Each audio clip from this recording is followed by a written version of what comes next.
지금 민주당이 앞으로 이재명 대표의 재판에 따르는 변호사 비용, 이 대표의 변호사 비용을 당비로 지원하는 안을 검토 중이라고 합니다. 지금 김윤덕 사무총장이 당의 살림을 책임지는 사무총장이 직접 밝힌 겁니다. 이재명 대표의 변호인 출신인 의원들도 강하게 주장하고 있는 거이기도 한데요. 한번 들어보시겠습니다. 우리의 대선 후보면 민주당과 일치화된 하나거든요. 그러면 이 이재명 대표의 선거법 사건은 결국 민주당의 사건입니다. 1심 때부터 그랬으면 좋았을 텐데 지금이라도 당에서 적극적으로 지원하는 게 아주 타당하다 이렇게 봐야 됩니다. 피고인에 대한 그 안 좋은 감정을 갖지 않는 한 그렇게 판단하기는 어렵다는 생각이 들어서 편견 문제까지도 지적을 하는 것입니다. 1심에서 했던 전략 그대로 갑니까? 아니면 뭔가 전략의 수정이 좀 있습니까? 기본적으로 전략의 수정은 필요가 없는 게 1심에서 했던 그 변론 방향이나 변론 내용에 전혀 문제가 없다고 저는 판단을 하고 있습니다. 호 대변인님. 네.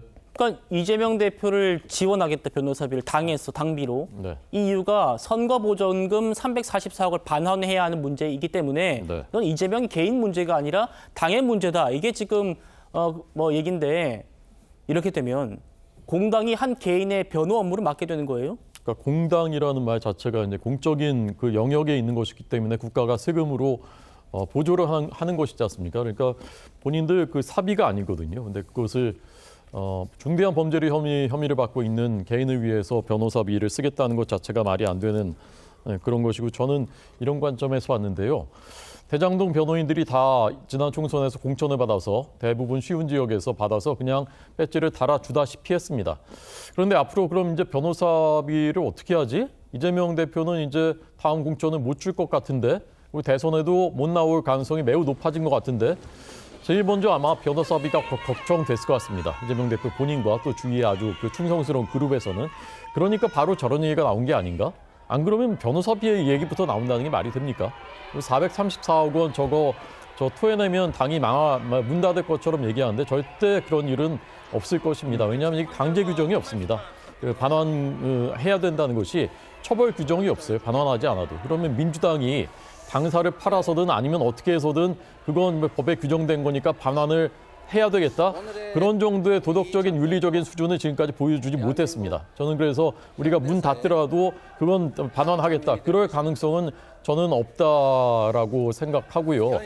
그런 걱정하시지 말고 저는 이참에 민주당이 문 닫을 지경까지 된다면 정말 지금 이 정도의 일말의 희망조차 지닐 수 없는 수준까지 이르른 그 당을 발전적으로 새로운 당으로 해체하고 그래도 합리적으로 생각하는 분들 뭐 박용진이라든가 김혜영이라든가 박광온이라든가 이런 분들이 주축이 돼서 그래도 합리적으로 토론할 수 있는 그런 정당으로 새롭게 거듭나는 것이 유일한 방법이 아닌가 저는 그렇게 생각합니다. 네, 이게 확정되더라도 434억을 민주당이 안 낼 거다라는 건 이제 호 대변인님의 개인 의견이신데 잠시 뒤에 제가 강 부위원님께 반론 기회 드리도록 하고요. 일단은 지금 얘기하고 있는 거예요.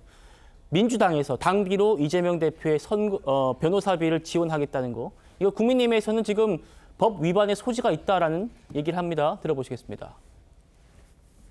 언론 보도에 따르면 민주당은 이재명 대표의 2심 재판부터 민주당 예산을 투입한 변호인단 선임 등을 검토한다고 하는데 공당이 맞습니까? 어느 법조인은 정치자금법 등 법 위반 소지가 농후하고 횡령 배임 혐의도 가능하다고까지 지적하고 있습니다. 개인 재판에 관해서 과연 국민 혈세로 조성되는 부분이 상당한 그런 당의 공식적인 예산을 집행할 수 있는지 민주당에서도 꼼꼼히 살펴보시기 바랍니다.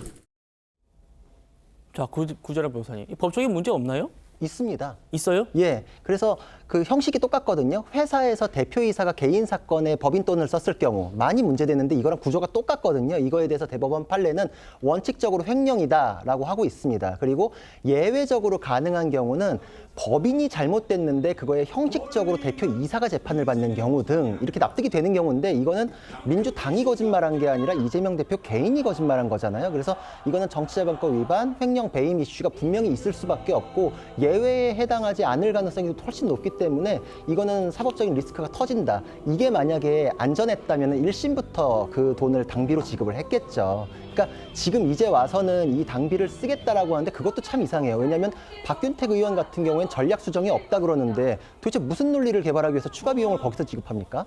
그대로 간다는데, 그러니까 그것도 납득이 안 되는 거예요. 그런데 자기들도 지금 이대로 가면 안 되겠으니까 추가적으로 로펌에 더 이렇게 투입을 할 필요가 있겠다라는 걸 인정은 하는 거예요. 정치적 메시지로는 그대로 간다고 하지만, 그래서 여기서 문제는 횡령 배임이나 이런 법적인 이슈를 피해가기 위해서 이런 가능성이 있어요. 이재명 대표의 개인 사건을 맡고 있는 로펌에 민주당이 434억의 환수를 당하지 않을 논리를 개발해달라면서 자문 계약을 별도로 체결하는 경우가 있거든요. 그래서 형식적으로 개인은 뭐 한 500만 원 돈, 그리고 민주당이 자문 계약으로 몇 천만 원 이렇게 우회해가지고 편법을 할 가능성이 있거든요. 이런 계약이 체결될지도 한번 지켜보는 게 굉장히 관심을 모을 부분입니다. 예.